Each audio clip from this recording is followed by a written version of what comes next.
Saudara calon presiden nomor urut 2 Prabowo Subianto menganggap pernyataannya soal etika di Rakornas Gerindra merupakan hal biasa yang tidak perlu dibesar-besarkan. Pengamat politik menyebut pernyataan etik yang disampaikan Prabowo mempunyai dua makna, ada yang bermakna kasar dan ada yang bermakna kedekatan. Calon Presiden nomor urut 2 Prabowo Subianto menyebut pernyataan soal etika yang disampaikan saat Rakornas Gerindra itu merupakan hal biasa.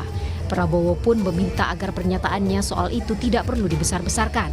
Menurutnya, sebagai orang Banyumas, ia biasa bicara seperti itu. Prabowo mengaku melontarkan pernyataan tersebut dalam forum internal partai.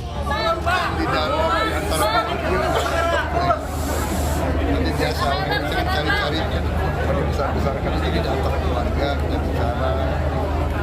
bicara orang Banyumas biasa lah kita. Anies Baswedan menilai persoalan etika tidak bisa dikompromikan. Menurut Anies, pemimpin harus punya etika. Anies menyebut jika pimpinan tidak mengikuti etika, maka akan diikuti bawahannya. Memang etika itu harus mulai dari kepala. Betul ya?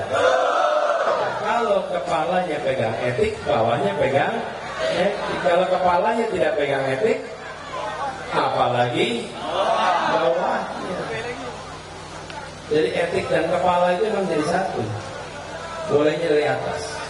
Ketika keteladanan dikerjakan, bila yang di atas menunjukkan keteladanan, insya Allah ke bawahnya akan menjalankan hal yang sama. Sementara calon presiden nomor urut 3 Ganjar Pranowo enggan mengomentari soal pernyataan Prabowo tentang etika. Ganjar menyebut biar masyarakatnya menilai. Ganjar pun meminta kepada para pendukungnya untuk menyebarkan narasi positif di masa kampanye Pilpres 2024. Enggak lah, saya kira masyarakat bisa menilai. Makanya saya berikan pesan kepada warga untuk kita pakai kalimat-kalimat itu. Dan tentu saja dibuka saja. Kalimat bagus, tidak black campaign, tapi negatif campaign boleh. Umpama tidak percaya pada skor masing-masing, tidak percaya pada data dan fakta, boleh tampilkan, biarkan data beradu. Karena lagi-lagi semua akan melihat masing-masing karakter selama proses kampanye ini berjalan.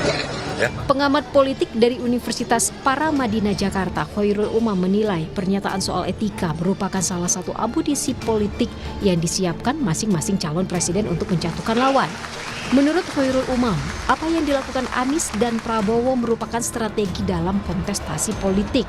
Dalam konteks komunikasi politik dalam tradisi Jawa, memang ini memiliki makna yang bipolar. Di satu sisi itu dianggap sebagai sesuatu yang kasar, karena begitu vulgar dan juga cukup menghantam gitu ya. Tetapi dalam konteks kekerabatan, kedekatan, pertemanan itu juga bisa dimaknai sebagai sebuah ekspresi kedekatan. Nah ini tergantung tafsir mana yang akan digunakan. Tetapi ingat dalam konteks pertarungan politik, momentum seperti ini adalah yang ditunggu-tunggu. Saling sindir soal etika itu bermula saat Prabowo Subianto ditanya Anies Baswedan soal putusan Majelis Kehormatan Mahkamah Konstitusi yang menyatakan Ketua MK saat itu Anwar Usman melakukan pelanggaran etik berat. Momen itu terjadi saat debat perdana Pilpres 2024 yang digelar pada 12 Desember lalu di gedung KPU RI. Tim Liputan Kompas TV.